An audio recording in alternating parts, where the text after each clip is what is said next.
Pelas dengan Vel dan Glow di sini. Kali ini kita akan ngebahas misteri tewasnya istri konsulat Spanyol di Villa Dolce Garut. Langsung aja ke berita selengkapnya yuk.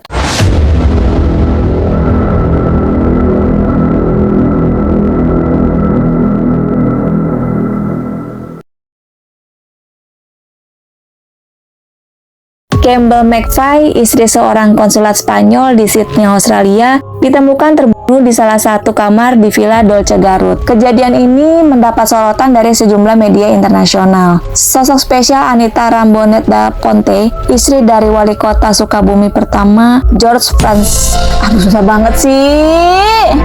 Francois Rambonet, hadir dalam kisah ini. Ia membantu mengurai kebuntuan berbahasa pada kasus ini. Ia ditugasi sebagai penerjemah. Perempuan berdarah Italia itu juga dikenal sebagai seorang pelukis. Mengutip surat kabar Sydney Morning Herald terbit Rabu 23 September 1925, McVeigh diketahui melakukan reservasi kamar pada Kamis 3 September 1925 pagi hari. Kala itu, pemilik hotel cemas karena tamu barunya tidak kunjung keluar. McVeigh terlihat terakhir kali sekitar pukul 9.30 WIB berdasarkan kesaksian seorang pelayan. Namun hingga malam harinya wanita itu tak terlihat keluar dari kamar. Hingga Jumat malam, tidak terdengar kabar apapun tentang McVeigh.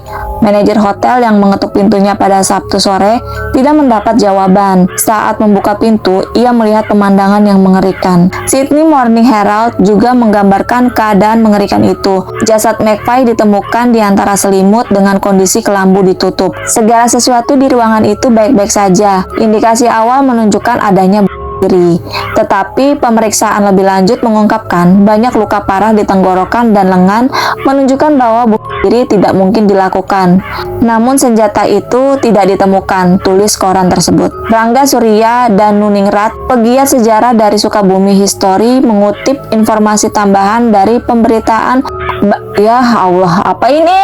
Batavia Newsblad yang menggambarkan kondisi McVeigh telah dibunuh secara brutal. Kabar itu tersebar di seluruh Hindia Belanda, bahkan sampai ke telinga warga Sukabumi kala itu. Maka dimulailah kisah kasus pembunuhan yang menggegerkan, tidak hanya di Garut, tetapi juga di seluruh Hindia Belanda untuk waktu yang lama, termasuk pula beritanya sampai ke telinga penduduk Sukabumi saat itu. Rangga berkisah, Garut saat itu dikenal karena suasana kotanya yang sangat indah. Karena indahnya, bahkan orang-orang Belanda dan Eropa menjuluki kota Garut ini sebagai Swiss kecil atau The Klein Switzerland van Java. Mereka menjuluki kota Garut adalah kota paling indah sepanjang Asia. Peristiwa pembunuhan di Villa Dolce itu jelas berpotensi mencoreng image kota Garut kala itu. Dan oleh karenanya, polisi Hindia Belanda segera bergerak menyelidiki pembunuhan turis dari Australia tersebut. Semua yang berada di dalam hotel, baik karyawan maupun tamu-tamu, menjadi target pertama penyelidikan polisi. Motif perampokan saat itu diabaikan karena kondisi seluruh barang-barang berharga milik korban ditemukan dalam kondisi utuh. Korban bahkan masih memakai arlojinya saat ditemukan, di mana arloji adalah barang sangat mewah kala itu. Kesan pertama perampokan bukanlah motif dari kejahatan itu, juga diulas Sydney Morning Herald. Media itu mengulas jam tangan cantik, cincin jari, uang sekitar 600 golden, dan buku cek tidak diganggu. Penyelidikan selanjutnya menunjukkan bahwa anting-anting telah hilang, juga sebuah keranjang kecil yang dibeli Nyonya McVeigh sebagai souvenir. Penyelidikan medis menetapkan bahwa pembunuhan itu terjadi pada Sabtu pagi antara jam 3 dan jam 6 sore. Dari situ polisi mengabaikan pelakunya adalah kaum pribumi, baik pribumi yang ada di dalam hotel atau di luar hotel. Menurut polisi, pribumi tidak mungkin berani melakukan pembunuhan orang kulit putih tanpa motif merampok. Fokus polisi kemudian mulai membidik orang kulit putih atau setidaknya orang asing sebagai pelakunya. Apalagi kemudian muncul bukti-bukti baru di mana sebuah buku milik korban diketahui hilang. Selain itu diketemukan pula sebuah coretan puisi dengan inisial EN di dalamnya. Polisi juga mencurigai salah seorang warga negara Australia lain di hotel itu yang bertingkah laku aneh. Kesimpulan polisi tersebut dianggap sudah matang dan tinggal dilakukan investigasi lebih lanjut. Maka sesaat setelah pemakaman korban, kamar hotel sebagai tempat kejadian perkara segera dibersihkan. Kamar itu sudah mulai steril sepenuhnya, termasuk kemungkinan hilangnya sidik jari.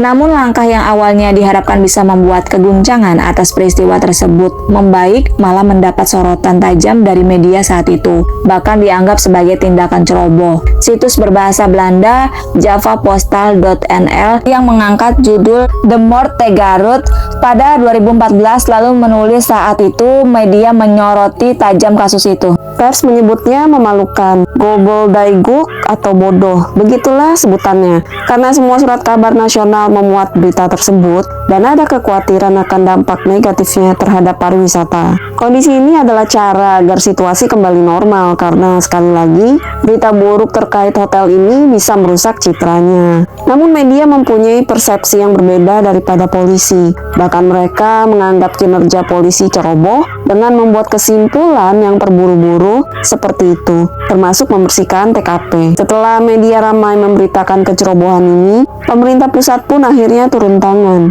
Jaksa penuntut umum, Mr. Eindhoven, bersama dengan Kepala Reserse di Batavia, yaitu Komisaris B.R. van der Moos, diturunkan untuk menangani kasus ini. Setelah beberapa hari bekerja, mereka berdua membuat kesimpulan sebaliknya. Mereka menghapus kecurigaan bahwa pelakunya orang Eropa dan Australia dan mulai melihat indikasi pelakunya adalah orang pribumi. Kala itu, salah satu pelayan hotel akhirnya bersaksi telah melihat rekannya pelayan lain melemparkan koper ke dalam sebuah sumur. Dua koper itu kemudian ditemukan di dasar sumur. Kondisi kedua koper itu telah kosong dan kemungkinan besar dibuang setelah diambil isinya. Orang yang membuang koper tersebut diketahui bernama Rahman, mandor kereta api atau biasa disebut pelari dari hotel tersebut. Rahman mengakui bahwa ialah yang membuka kamar hotel dan mengambil koper-koper korban. Namun ia menyangkal tuduhan telah melakukan pembunuhan. Rahman mengaku bahwa seorang temannya bernama Encim yang merencanakan perampokan itu. Encim beserta seorang blasteran Inggris India yang bernama Ruben yang merupakan karyawan di hotel lain. Menurut Rahman, Rubenlah sebagai pelaku penembakan brutal tersebut. Pernyataan Rahman ini mendapat pembenaran dari seorang pekerja tuna susila bernama Nyi Enoh yang malam itu disewa oleh Rahman untuk menemani tamu hotel. Temuan tersebut kemudian dikembangkan oleh polisi serta semua tersangka dibawa ke Batavia untuk diperiksa lebih lanjut dan interogasi terhadap Encim dan Ruben menguatkan pernyataan Rahman tersebut. Pisau dengan bekas darah korban kemudian ditemukan. Encim yang awalnya bersikeras membantah keterlibatannya kemudian menyerah serta mengakui aksinya dalam peristiwa pembunuhan itu. Encim menyatakan bahwa Rubenlah yang telah mengajaknya melakukan kejahatan tersebut dengan embel-embel uang. Namun penyelidikan kasus pembunuhan dianggap lambat oleh media karena sudah lebih dari setengah tahun berlalu. Polisi belum berhasil mengungkap motif sebenarnya dari pembunuhan tersebut dan belum ada satupun tersangka dijatuhi hukuman, di mana status korban sebagai istri pejabat membuat kasus ini menjadi sorotan. Dampak berlarutnya dari kasus ini kemudian mulai terasa. Di Indian Current pada terbitan 4 April 1926 menulis bahwa dampak peristiwa itu adalah takutnya para calon pelancong datang ke Garut atau bahkan ke Hindia Belanda. Pemerintah kolonial bergerak cepat dan sidang pengadilan pun digelar.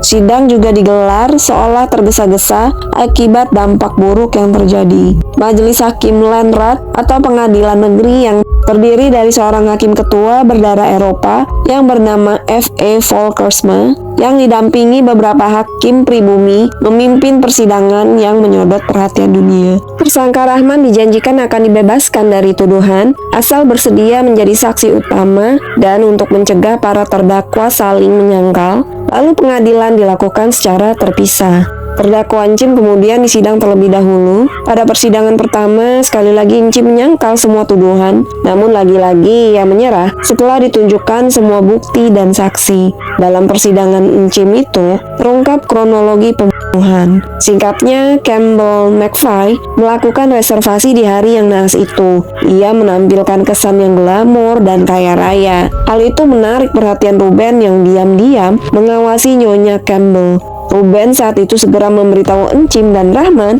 bahwa ia ingin bertemu mereka nanti untuk membicarakan sesuatu yang penting dengan mereka. Saat bertemu, dalam kronologi yang diceritakan Encim, Ruben yang merupakan blasteran Inggris India itu mengutarakan niatnya untuk membunuh dan merampok Nyonya Campbell. Encim dijanjikan uang sejumlah 200 gulden oleh Ruben. Kehadiran sang pelukis, istri wali kota Sukabumi. Persidangan Encim berakhir vonis hukuman penjara seumur hidup atas pembunuhan Nyonya Campbell. Beberapa bulan kemudian, persidangan Landrat dilanjutkan guna mengadili Ruben. Karena Ruben tidak mahir berbahasa Indonesia, dalam persidangan itu dihadirkan istri wali kota Sukabumi untuk menjadi penerjemah karena Ruben hanya bisa berbahasa Inggris. Perempuan itu bernama Anita Rambonet da Ponte, istri dari wali kota Sukabumi pertama, George Francois Rambonet. Jadi masih bule-bule ya wali kota waktu itu.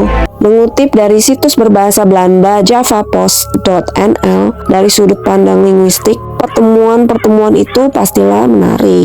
Persidangan seperti ini dilakukan dalam bahasa Belanda, Melayu, Sunda, dan sejenisnya, sehingga terdakwa dan saksi dapat didengarkan dalam bahasa lisan mereka sendiri. Terdakwa Ruben selalu menyatakan dirinya tidak bersalah, tulis situs tersebut. Encim yang sekarang menjadi musuhnya, menurut Ruben, kala itu telah menciptakan segalanya untuk menyebabnya. Dia tidak tahu apa-apa, karena di sini pun bukti peran terdakwa sudah jelas. Ruben, seperti Encim, juga divonis penjara seumur hidup. Anita yang juga merupakan seorang pelukis, dengan tenang menerjemahkan apa yang diucapkan Ruben di persidangan. Tentu saja Ruben ngotot bahwa ia tidak bersalah. Pria itu ganti menuduh Encim sebagai otak pembunuhan itu. Akhirnya, seperti halnya Encim, Ruben juga dijatuhi hukuman penjara seumur hidup. Pasca vonis tersebut, masyarakat pariwisata Garut bisa sedikit tenang. Namun tetap aja ada yang mengganjal berkaitan motif pembunuhan tersebut. Apalagi yang diambil hanyalah 2 koper tanpa barang-barang berharga seperti perhiasan yang masih utuh tak tersentuh di dekat mayat korban. Jika alasan Ruben adalah upaya memperburuk citra Hotel Villa Dolce agar hotel tempatnya bekerja menjadi berjaya, itu juga tak bisa diterima akal karena Ruben hanyalah seorang karyawan biasa dan kondisi hotel tempat Ruben bekerja juga tidak akan diuntungkan jika citra Villa Dolce runtuh, sehingga kasus ini menyisakan misteri yang berkepanjangan. Oke, Vela, sekian cerita kali ini. Makasih udah mampir di sini. Jangan lupa like, share, dan subscribe-nya. Bye-bye.